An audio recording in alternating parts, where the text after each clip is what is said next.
Good morning. Uh, Let us continue with Bacon as a thinker as well as a pragmatist with reference to his essay of travel. Uh, Travel, we all of have been traveling, and through traveling, we have been gaining experiences also as such. And travel plays a great role metaphorically as well as figuratively in our lives. Bacon's views on travel as they were on studies are equally pragmatic. And he opens his essay once again with his aphoristic statement, which is very much characteristic of his essays. In his opinion, younger people educate themselves by traveling, for they learn the language of the country they visit and also see their many new things. Grown-ups add to their experience of life by travel. So Bacon is emphasizing that younger people learn while elderly people add to their experiences through travel. A man should not set on a travel without knowing the language of that country. Because language is a must if one wants to get into the country and know about the country which one is traveling. A young man should travel with a tutor who knows the language of that country.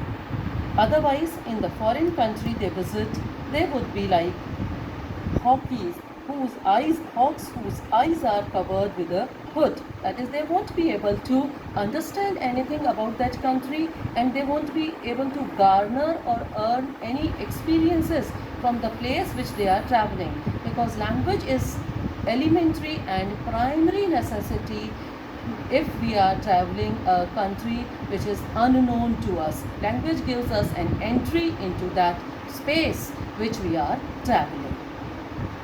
That is, unless they have a tutor or an intelligent and experienced servant with them, the travelers will not know what places and persons they should visit and how they should make maximum use of their travel. People write accounts of sea voyages in their diaries.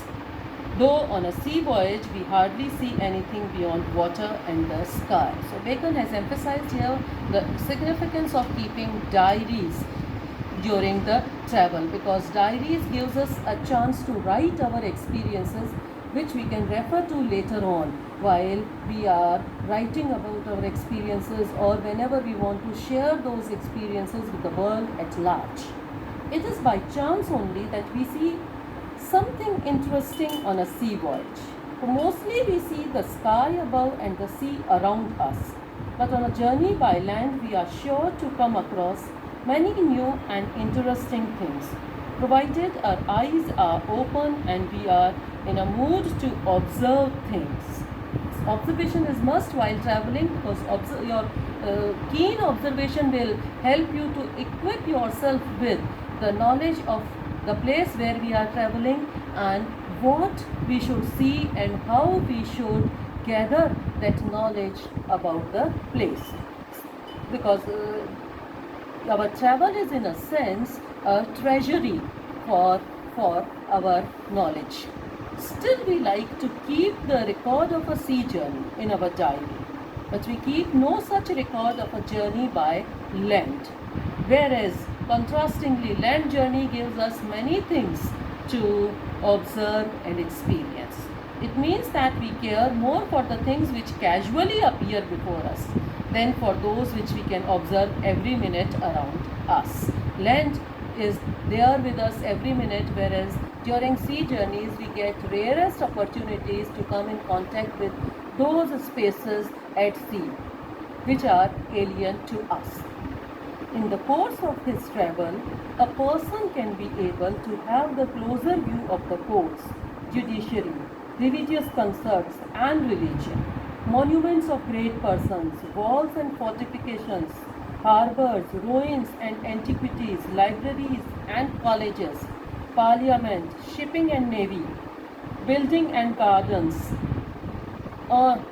armaments, money market, magazines, soldiers, horsemanship, theatres, jewelry, utensils and everything that is worth watching and remembering in that country. The list is endless, because Observing all these things gives us an entry into the socio-cultural, political, economic life of the place which we are traveling to.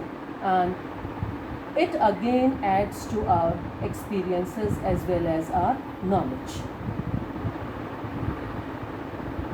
So far as masks or public shows, feasts, wedding, funerals, and such social rites are concerned, we should neither remain totally indifferent towards those things, nor we should spend too much time to get knowledge of all these things or to come in touch with all these things.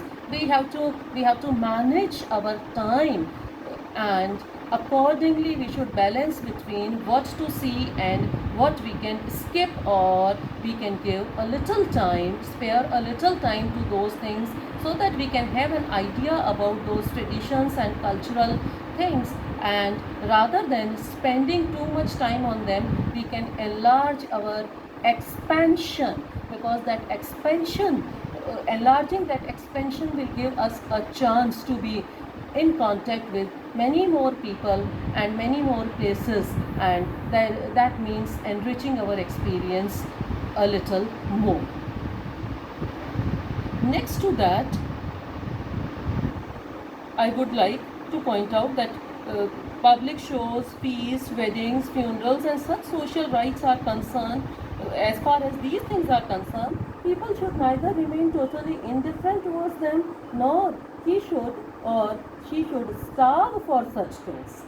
A man who wants to go on travel must be provided with the right knowledge of the language, so that the country they are traveling to becomes accessible. Then if one doesn't know the language, then one should move along with a tutor who has the knowledge of the language of that particular place or country, who can play the role of an interpreter and make things easy and comfortable and accessible for us. His visiting card, a key for inquiry, and a diary, all these things also he must carry with himself. A person should not stay longer than 2 or 3 days in a town or city.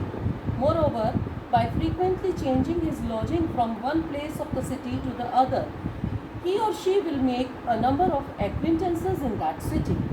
A person should keep apart from his own countrymen and take his meals with the fellows or people of the country which he is traveling to. Someone may ask why, but that again gives us an opportunity to come in contact with as many people from the other culture as possible, and that makes the other culture accessible for us. Thus he will be able to furnish himself with the profit and advantage of his time which he is spending on his travel. Acquaintances with secretaries and employers of ambassadors is more useful, because they are able to communicate us about the knowledge of various countries in a better way, for they have treasured much experience by traveling in so many countries. We should also visit important persons in that country in order to see how the foreign celebrities actually live. The person must be aware, and he or she must keep away from the ill-tempered persons, so that we are not unnecessarily engaged in the quarrels or disputes.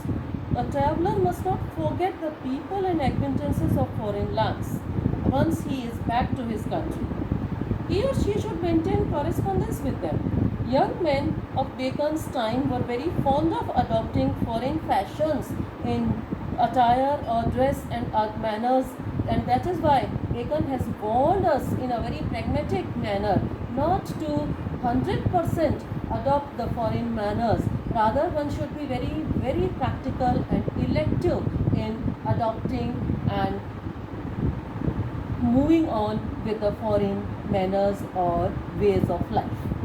In several of his plays, Shakespeare also condemns this habit of the Elizabethan youth. So Bacon is of the view that let a person talk about his travel, but let him not adopt foreign manners and foreign fashions in dress and cultural manners. Moreover, let the person give correct and careful answers, but let the person not give fantastic accounts of his travels, one should not all the time talking about or exaggerating about his travel experiences. Rather, it is expected from us to be very judicious in narrating the tales of travel to others, which are to be narrated in a very right perspective. Let the person introduce into his own country those few excellent customs and manners which one has learnt in foreign lands. From the above accounts, one can observe that Bacon was a patriot who advises people to be loyal to their country and not to become alienated from the customs of his own country and adopt the other country. So Bacon has given us a practical wisdom while we are traveling. As travelers, we should keep in mind certain things. First of all, he says how to use travel for the maximum benefit. Then he advises us with a list of places which one should observe, and one should rather keenly observe and try to extract maximum knowledge from those things. Then he also gives us don'ts also, apart from do's, or shoulds and shouldn'ts. And next to that, he has also given a very practical advice to be very specific while traveling, in the sense that after travel experiences should not show ourselves as a person who has immersed oneself into the country which he has traveled to, rather than picking up the flowers from that particular place, because those flowers can be really useful. Choose the flowers, not the customs or the manners which are not useful in accordance with our own country. Thank you.